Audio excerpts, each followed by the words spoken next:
want to mention that Nautel and Broadcast Depot are the two folks that help support our little presentations here on Thursday. And Mary Schnelly, I know you're there because I saw you sign in, and you have a particular thing that you wanted to bring to our attention today.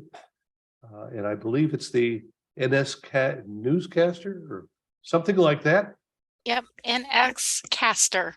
It is a effective portable audio video mixer that you can take to the field.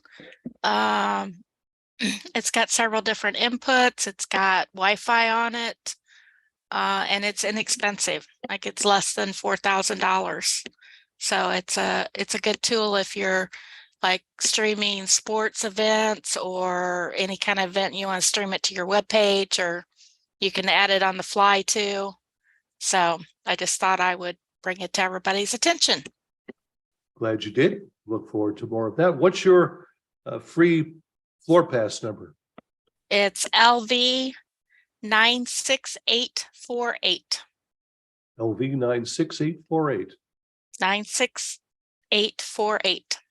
There you go. So we hope that folks will come see you there. And we'll be in the West Hall. Yes, the West Hall. And I guess you guys will send me the booth number at some point, and I'll put it in the newsletter. Yes. So let's turn our attention to our featured guest today, and that's Rich Redmond. Rich spent many years at Gates Air, Harris before that, and now he is over at BElenos. And he's got some really interesting things to tell us about what's going on there and what will be shown at the NAB. And in the meantime, would you like to tell us what your code is? Sure. Pass. Yeah, so we'll be in the West Hall as well. West Hall is the best hall, is what I heard. So it's LV 89653. And so you'll see Elenos group with BE and Elenos, Pro Television, the whole family of products there. So one thing sometimes people ask me about lessons you learn in designing products. And so I have this tool here. Not sure if everyone can see it. So it's a tweaker, right? But in the middle, it had to be extended about 6 inches. So on the when I was at Harris on the Platinum TV transmitter, an engineer decided that one of the pots you needed to tweak for the exciter alignment was okay to be about 6 inches down from the top of the edge card connector, so that there was like no way to actually get a tweaker there.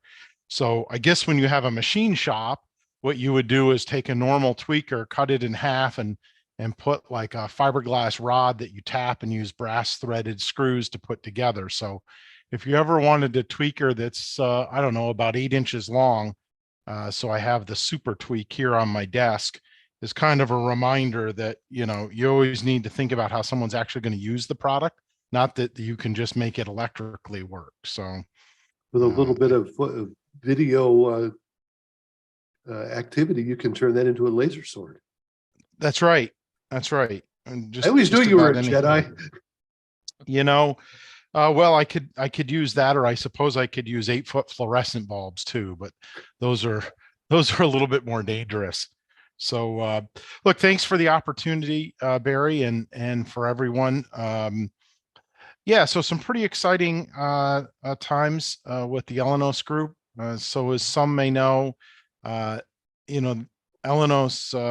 European based, mostly focused on FM transmitters at the time, has grown over the years with the addition of some pretty interesting companies. One called Pro Television, which really is an outgrowth of Philips.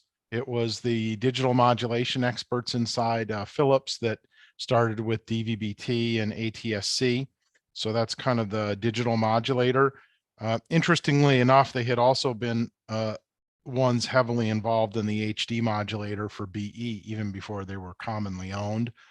Elenos FM transmitters, Atelco TV transmitters, and then most recently Broadcast Electronics joined the group.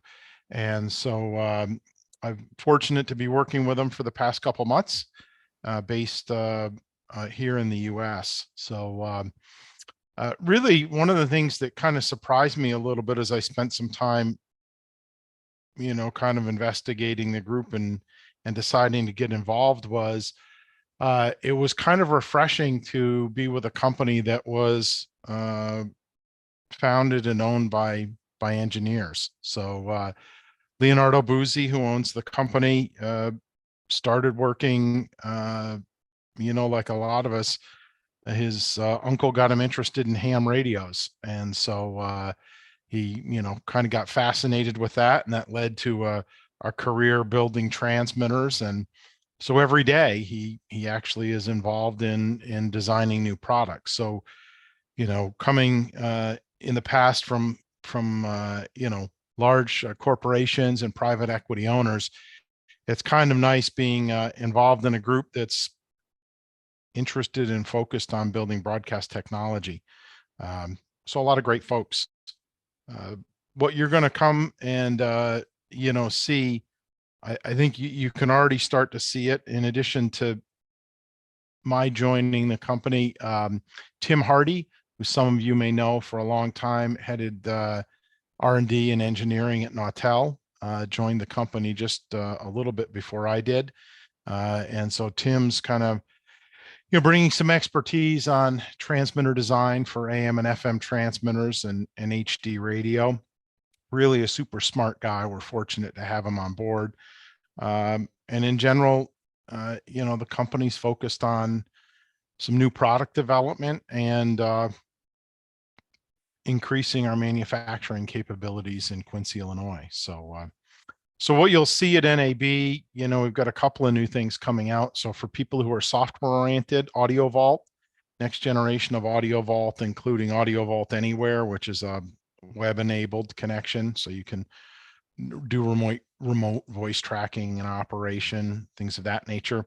A pretty interesting piece of software, which has been used in Europe to run a number of large networks, like 1,500 transmitters, radio and TV, called TX Control. So it's kind of like thinking of a Burke, but without having to have hundreds of boxes all over the network. Everything's software based, talks SNMP. You can have a breakout box to go to GPI for the things that need to be, but that's something new that'll be interesting to see, which it's also got an app that goes with it that can help dispatch technicians. So if you have contract engineers or people on your staff and there are issues, in addition to monitoring the transmitter, it has this kind of trouble ticket capability. And so that can be set up for standard maintenance, like if you want to send guys to a site and they've got a checklist to go down, or it's just dispatching them because there's an emergency. It uses the geolocational information in the phone to kind of track that you went to the site and so forth. But probably the biggest and most interesting thing is you're going to see some new transmitter platforms focused on FM. So this will go from very low powers to very high powers. So it's a platform that'll be able to go from 1 kilowatt up to 50 kilowatts, all modular, very scalable, but designed to kind of do multiple tiers. So if you just want to do analog only, it's an analog only transmitter. If you want to do direct to channel, digital FM, does that. If you want to do HD radio, it supports that as well. So those are some of the things that we'll be talking about a little bit more as we get closer to the show, and for sure we'll be on demonstration. But anyway, that's kind of a very high level. I didn't plan slides or anything, Barry. I just figured that I'm happy to field any questions anyone has, and if they got questions about a certain area or how does this work or what are we doing, that I'd be glad to try to help answer them. Sure, that's why we're here, for questions and answers. I'll kick a couple of them off if you don't mind. Sure. First of all, BE has had a reputation for the last 15, 20 years of going through 4 or 5 venture capital firms. And Yeah. each time they do so, everything gets disrupted in terms of product and service and continuity. And I'm going to guess, mentioning that the head of Elenos is an engineer, that part of the thrust in what drew you here, and do we talk about it now as BE or Elenos or both? But what drew you here was the fact that it looks like it's going to congeal into a coordinated effort now. Yeah, that's a good point. You know, one of the things that's maybe not so obvious was a guy named Andy Berry, who'd been head of customer service at Nautel for a number of years, actually came to the group a few years ago. And that was part of the focus, was to try to get a little bit better organization and support follow up around that. You know, look, nobody's perfect. And for every case where somebody does a great job, I'm sure there's some place where, you know, we stubbed our toes. But yeah, you know, I spent, you know, well over a year kind of talking to Leonardo and, you know, visiting them and taking a look at things. And, you know, frankly, the thing that struck me was being able to have a dialogue with an owner who wanted to talk actually about the products we made, not how much margin we were getting or what next year's profits looked like or when we were going to sell for a lot of money. They're all viable business models and every business is different. But, you know, I think much like many of our customers who have a passion for radio, you know, someone who's an owner operator has a lot different view than someone who's a financial investor. And, you know, I guess that's true whether you, I don't know, have a restaurant or you're making snow tires or you're making transmitters, right? When this is a passion you have, it's a lot different. And so I was pretty impressed with Leonardo and a lot of the guys he had together, and frankly, was really impressed with the new product development. So I think, you know, when folks have a chance to see it here at the show, I think there was a lot of thought to try to have something that's repairable, to have something that was fairly easy to maintain, and that had some scalability. So, yeah, so I would say that it was just, you know, it's a very different, you know, dynamic than for sure a financial investor would have. Sounds good. Now, you mentioned here the new transmitters. Are we looking at Elenos transmitters, BE transmitters, the STX series, or is it all going to be brought back under one label? Or yeah, that's a good question. You know, while you'll probably see more at a high level of the group referring to itself as Elenos Group, every brand has a legacy and a position. And so, you know, what you're going to see is the Elenos brand of transmitters generally did really well for compact, high efficiency, cost effective analog FM, mostly lower powers. You know, they are built up to 30 kilowatts and we've, you know, sold a bunch of those, but a lot of times you see them in the 500, 1 kilowatt, 3 kilowatt, 5 kilowatt range, you know, very compact. They really kind of broke the paradigm there. You know, that the Elenos brand kind of continues. The BE brand, same thing, you know, AM and FM transmitters, modular. So when you kind of go there, it's like direct to channel digital exciter, ability to upgrade to HD radio or DRM plus, modular, hot pluggable, you know, a kind of a different tiered product. So, you know, I think what you're going to see when we get to NAB is the new platform there's going to be a place for it in the BE line, and it'll be, you know, made in Quincy and a BE transmitter that can do direct to channel digital and go to HD. And, you know, we'll see some that are more just analog FM transmitters. So yeah, all the brands have a part in the portfolio. So it's kind of not really a one size fits all. It's trying to pay homage to the legacy each brand brought to the group, and they each kind of have a point. So I don't know if that answered your question, Barry. it largely does. Elenos has really had a marvelous series of transmitters. I was very impressed with some of the ones I saw at earlier NAB shows. Very small rack mount, 5 kilowatts and in less room than you would think. And Yeah. Nortel, of course, in a way has recreated some of that in their own sense.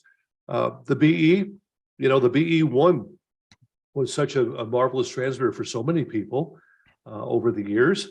There were some missteps at the high end, which I think some people will acknowledge. The MX came out too fast, and they pushed the poor guy who put the thing together, pushed him out the door, and they kind of shot themselves in the foot with that one. And I know that this is part of the reason that having an engineer at the top is going to not allow that sort of thing to happen again. Yeah, that's for sure. And, the one thing that I feel fortunate about working with Leonardo is, the discussions about getting the best people, which, look, sometimes when you're a smaller company, it's hard to attract and get some of the best folks. But on the other hand, sometimes the most innovative things come from the smaller companies, and the bigger ones tend to be a bit slower and lag. So, having guys like Tim Hardy on board, first, he's just a super nice guy for anyone who's spent any time with him, but man, really, really, really bright. And Leonardo has built a group of guys around him as well, between software guys and mechanical guys, and RF guys. So that's great to know. Yeah, it's pretty engineering centric in that respect, Good. Barry. And for service, that's going to be a big thing, because every time, sure, there are people trying to run a 50-year-old, 60-year-old transmitter, but by and large, things have kind of gravitated over the last decade or so. But you still need help, because whether it's the transmitter and innards or the software to run it, there are times when you just need somebody to answer the phone and help. Yeah, exactly. And there's good news about Quincy, Illinois. We've probably got the biggest pool of transmitter experts in just about any one town in the United States. And so, the service team's got the benefit of some long-term guys that have been at BE forever. Stuart Peters has been there a long time, back from the days of Jeff Mendenhall, and then some guys that have come over from the other place in town. So, we're fortunate. We've got a lot of really bright guys on board to help folks out. Not that, look, I'm sure there'll be a case where we have or will stub our toe, but everybody's pretty dedicated to try to help everyone. Everybody has that one case of infant mortality that ends up with the one nasty engineer who all he wants to do is gripe about it rather than fix it. And I've always felt that Stuart is a good example, and the folks up at Nortel are another good example, and many of the folks at Gates Air. I think the big complaint most people have is that a lot of the older gear got obsoleted and no service, primarily because the parts weren't available anymore. But still, there are guys out there that want to know how to fix it, and it could be a problem. Yeah, in fact, we had an issue just the other day where, we ran into some parts obsolescence issues on a power supply in, some not so old transmitters. And fortunately, Tim Hardy was able to apply some brain power and identify a suitable replacement and, design up a fixture for it so it could, still be a hot pluggable power supply in transmitters that we think people will use for some time to come. So, the commitment to try to find out ways to support things, because look, as much as we all want to sell new products, we realize these are 20-year life cycle products, right? It's not like a laptop where 3 years from now you throw it in the garbage and buy another one. So, we've got an effort to make sure with all the parts obsolescence issues, we try to, find a path forward. So good. I'm going to invite anyone that has a question. You can raise your hand at the bottom of the screen. There's a little thing to raise your hand, and I'll call on you. Or if we have a break here, you can just press your space bar or alternate A to join us. One of the things that I was going to ask you next, while we're waiting to see if anyone else has questions, and I saw this at the NAB show, and I thought it was so great. You mentioned the TX control. Is this the one that runs a a 3x5 television screen that's adapted to a touch remote control? Well, there is some software that does that. But so TX Control is actually a software that can either be hosted in something like, AWS or Microsoft Azure or something like that, or it can run on a server in your back room or wherever. It's a kind of a network monitoring control software. So it reaches out to devices that have SN.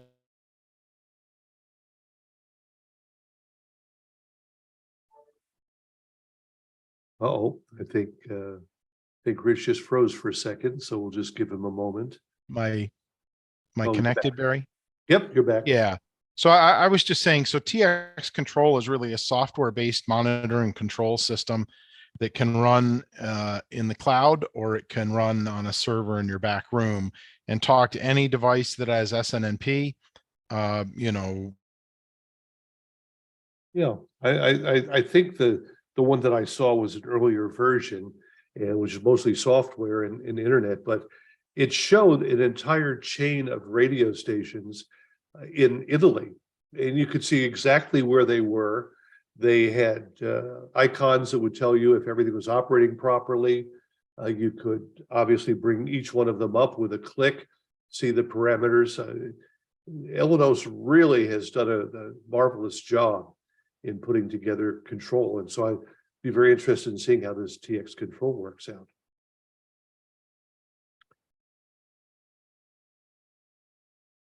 Which is unfortunately facing the same problem we all have from time to time.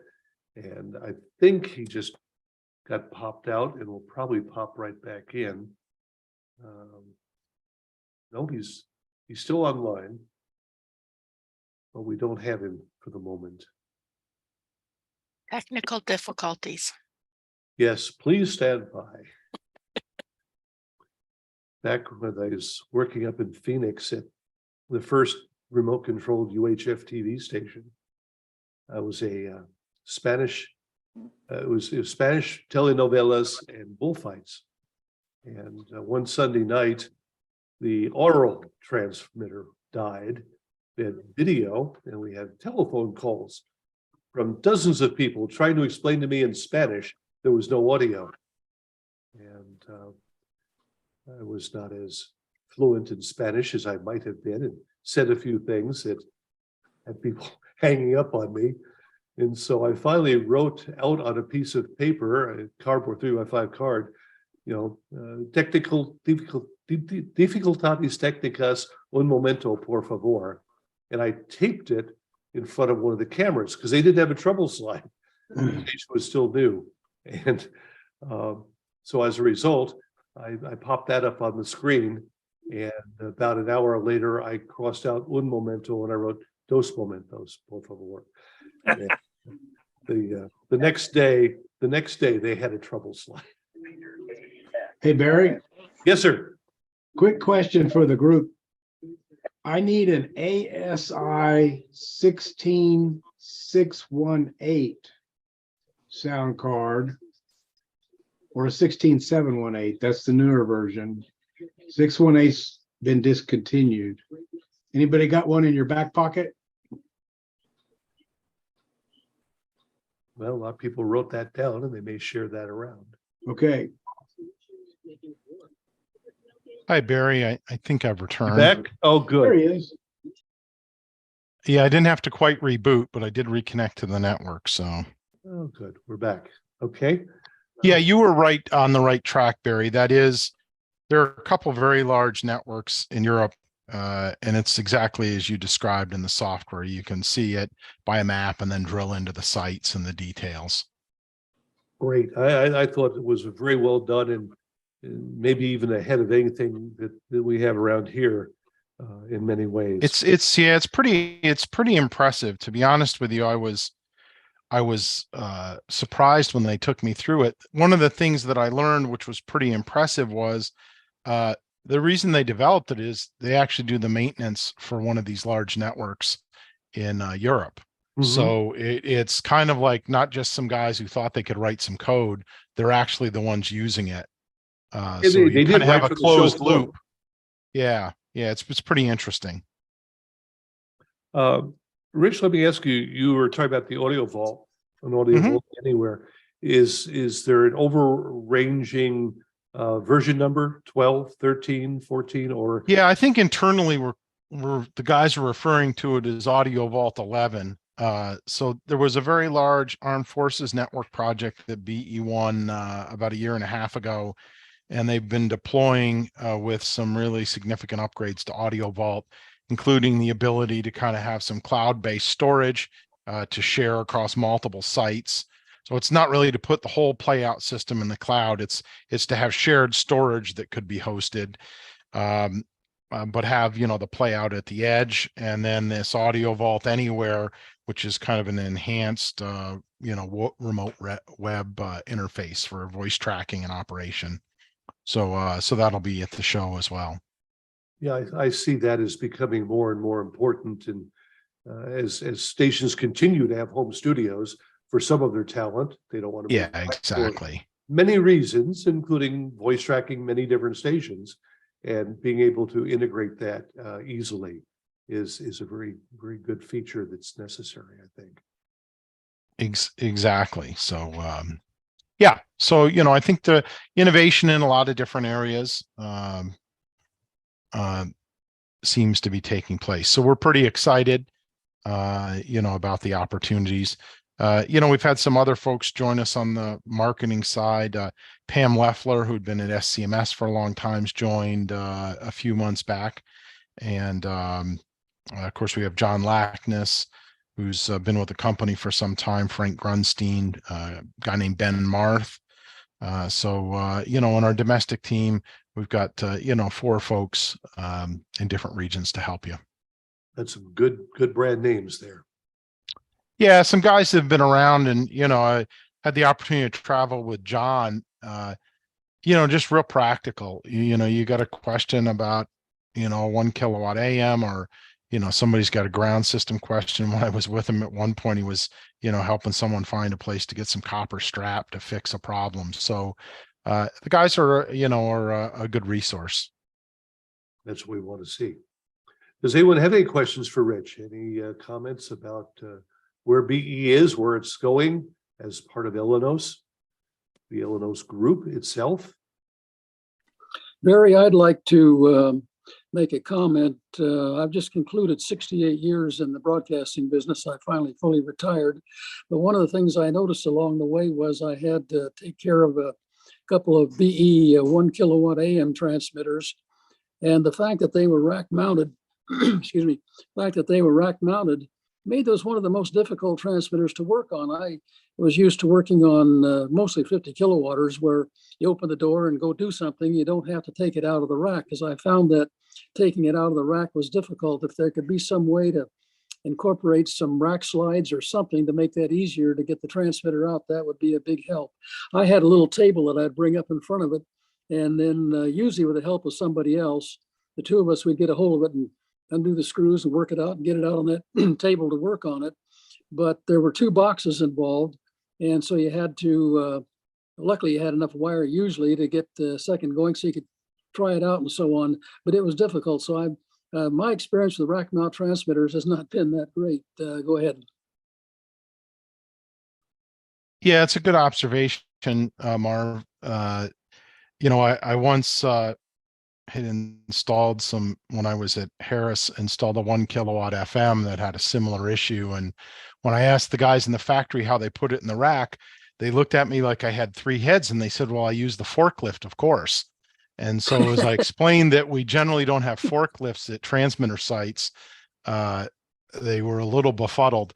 Yeah, you know, certainly there are a lot of types of rack slides that can be attached to that. The other thing is, I've seen, we seem to have some kind of like L bracket cleats that attach to front and rear rails. So you still screw the box in with the front rails, but these cleats kind of are underneath on the sides. So it's easier to pull the box forward. So I'll take a look and see whether that's just like an option or I know I've seen it. But I just don't know exactly what the you know, what the model numbers are. But for sure, as everything gets smaller, it's you know, the good news is it takes up less space. The bad news is it's kind of like 5 pounds of stuff in a 2-pound sack some days. That's part of the evolution, isn't it? And kind of what you Yeah. had said earlier, Marvin, I always liked the BE1 when it worked. The BE5s were good, although the airflow kind of got a problem from time to time. But that was a transition period, just as solid state back at the Nortel MFET days and the MW1 days. That was a transition point that we look at those transmitters, wouldn't want really to have them around so much anymore. But what I saw with Elenos, and I'm expecting that this is what's going to get translated into BE from what you were saying, Rich, is that Elenos started out with very small transmitters, very thin rack mount transmitters that got a reputation for overheating and being hard to service. And as I understood it, they started to make more modular parts to it so that the key parts could be replaced in the field much more easily. Is that sort of summing that up? Yeah, I think that's probably a good point. You know, when the guys work on designs now, they spend a lot of time to keep the junction temperatures low and have appropriate airflow. The things you'll see here at the at NAB on this new generation of FM transmitter really kind of eliminates the need to get into a lot of the rack, but things are fairly light. So the modules, power supplies, and RF will be hot pluggable, and it's fairly modular. But there is always a trade-off in everyone's design. You know, we would have that debate when I was elsewhere working on transmitter designs. Because you can make something happen doesn't always mean you should. And You so mean those sometimes, transmitters that had a single PC board for the whole kilowatt? yeah, there are some like that. We won't mention that. David, I see your hand is up and maybe you've got a good question here.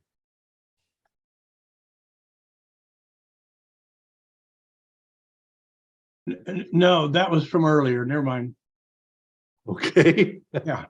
Oh, Barry, I would like to say that my experience with the BE1 kilowatt AM was very good. Only I think I had 2 failures that I had taken. One was the big power supply, I call it the high voltage power supply. Had one of those fail. And then on 2 occasions, I had the little low voltage power supply fail, but poor transmitter was running 24/7. So I have to say it did a good job. And we had 2 of them I still have 2 of them at the site, and the backup one is always available and works good. So basically it's a good transmitter. It's just that getting out of the rack part that I hated. Yep. Yeah, it can be a challenge some days, that's for sure. But then again, we have cars now that we can't service the way we used to as well. Oh, I So- agree with that. I open the hood of my car and I go, uh-oh, what's all this? And shut the hood. Yeah, yeah, exactly. Rich, you mentioned, was that Marvin? You still there? Yeah, I'm here. Did you start to talk? I'm sorry, I didn't mean to talk over you. No, go ahead. No? Okay. Rich, you mentioned the districts. Would you like to mention who is servicing East, Center, and West? Yeah, sure. So the West, Pam Leffler, she has the West Coast and kind of the mountain states. John Lackness is based in Texas, and he's got the South. So kind of, you know, the bottom half of the country over to Florida. And then Ben Marth is kind of got the middle part, the upper middle part. So kind of, you know, Illinois and Iowa and Prairie you know, states. Minnesota and so forth. Yeah. And then Frank Grunstein's based in Philadelphia, and Frank kind of has from the Carolinas north and east. So and then Ben also does Canada. And then we've got some other guys based in Florida that do Latin America as well. Excellent. Mark? Mr. Morris? Yeah, good afternoon. We just finished this last couple months installing a 10 kilowatt Elenos transmitter at one of our sites. Upgraded it from originally had a 2 kilowatt Elenos that I'll say I might add had been running for 7.5 years with nothing done to it, other than just the typical vacuum out the front and make sure the fans were clean. Transmitter runs great.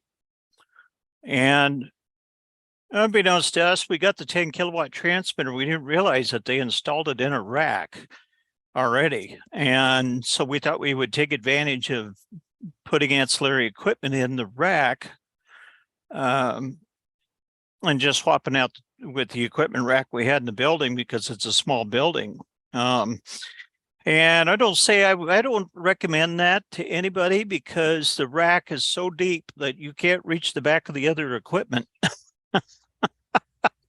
to plug in and unplug stuff. I mean, it worked, but we had to make sure that our cabling was long enough to be able to pull the pieces out in the front to be able to unplug and plug in equipment. So otherwise, it turned out really well. I've got it up in the picture here behind me. You'd have to have some pretty long arms to get to the back of the You would end have there. to, yeah, for sure, because there's not only the RF line that comes out of the combiner controller and goes up through the back of the cabinet, but there's also the big squirrel cage fan, the exhaust blower that takes up a lot of space that you just can't reach anything. So but we made it work, and it's working, and sounds great, actually. Good. Yeah, that's kind of one of those things, when I worked with Jack Williams at PR&E some years ago, in the shop, the guys out in California had this little cartoon, and it was like a 5 kilowatt audio amp, and it said 1 RU, and it had this picture that it was 1 RU, and then the amplifier went about 10 feet out of the back of the rack and had like a sawhorse under it holding the back of it up, right? But by God, it was, a 1 RU audio amplifier. And so every time we get to these deeper racks, I kind of always remember that kind of cartoon that Jack and the engineering guys had in the lab. And that really is the trick, the middle line that you guys are trying to run between Elenos and BE to get a serviceable transmitter that is slim, fits in a rack or whatever, and yet is something that can be maintained on the road. Yeah, it's it's always a bit of a challenge to be able to do something like that. Barry, can I share a screen here? Of course. Let me do I just click down at the bottom here? yes, sir. So I don't know, I'll probably get in trouble for doing Just this. pick the screen and do, there you go. Can you guys see this? Yes, sir. So there you go. The first image not shared in the company of what you're going to kind of see at NAB. So very modular, hot pluggable, more to come, but RF amplifiers, and then this is control and exciter. So can you tell us what power level we're looking at? Yeah, so I think that one is a little over 4 kilowatts. So, and that's a 3.5 RU a shelf. Mm-hmm. And most of the weight with that is the rack itself. I can attest to that. Oh yeah, the racks. They build the racks over there. They are built. Oh my God. They're pretty heavy. Yeah, they're pretty heavy duty racks. Barry, I do have a picture pulled up here if you want me to. Go ahead. Yeah, let me share it here real quick. I figure my hand is a 2 RU. Yeah, yep. There's the way we set it up, and it's like I said, it's working, but it's very, very hard if you're going to mount other pieces of equipment in the rack. Yeah, we just did not have the room in the building to have 2 racks in there. So yeah. That's going to be a big problem in a lot of places with the selling off of transmitting towers and land and multiplexing 2, 3, 4, 5 stations at one site without rebuilding the transmitter building, everybody's floor space gets reduced. Yeah, exactly. That's kind of a challenge just about everywhere, right? So, so anyway, you know, that's you guys kind of got it. That's the balance is, you know, how do you make things compact but yet serviceable? You know, the good news is RF devices become more powerful. The thermal impedance of them becomes better, so it's easier to get heat out of it. You know, heat sinks and heat sink compounds are better. So all of them add up, you know, to the ability to be able to get something that works and stays cool and gets a goodly amount of power in a compact space. Very good. Any more questions from the floor?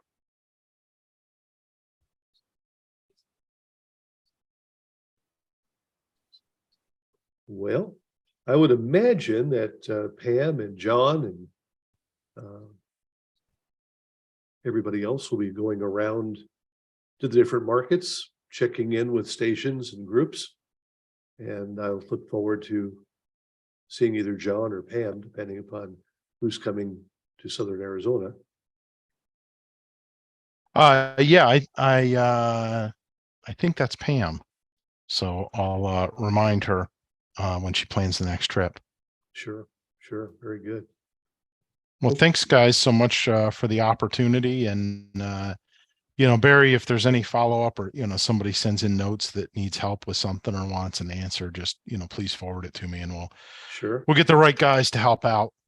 Best way to get to you is the traditional number for BE 217-224-9600, right? Yes. Yep. You can Burned into my mind. Yeah, exactly. Yep. And you know, just rich@elenosgroup.com and you can send me an email and I'll be happy to respond. Well, we're really Hey, Rich, Yeah. what about what Larry Cervone promised years ago of the digital spot master? Yeah, well, you know, I suppose there's always a way to do that, Dave. You know, probably what he imagined the future looking like in digital audio was pretty different than where we ended up. But you know, it was kind of funny, by the way. I was the guys were organizing some stuff the last time I was in Quincy, and they came out with like 6 boxes of slide carousels, you know, the kind of round carousels full of slides. And so John Schneider was happy enough to transition those over to digital for us. And so there were a number of photos from the kind of BEA series, the blue transmitters, and back, you know, in Larry's time. So yeah, I got a refresher on that, and a paper of something about proper airflow for tube transmitters was part of the presentation with that. So in some mix track, I think there were mix track 90 mixers and Duratrack cart machines that The were in Phase amongst Track all these. 90s were great machines. Oh yeah, I had some of those back when I was in New York, and I think they had them at like PLJ in the city and a couple other places, Dave. Very good cart machines. But one thing we won't be seeing is a transmitter with a crank on it, right? We will try to avoid that. What I'd like to do, Rich, is either after NAB or whatever is convenient, have you come back maybe with one of the cohorts that might want to speak to the audio vault, demonstrate it, or Sure. Talk about the transmitters that. Yeah, we're always you know, look, we're always here to help share and you know, help out with any topics that you might be interested in, and appreciate the opportunity. We'll stay in touch. Absolutely. Thanks, guys. Thanks, Rich.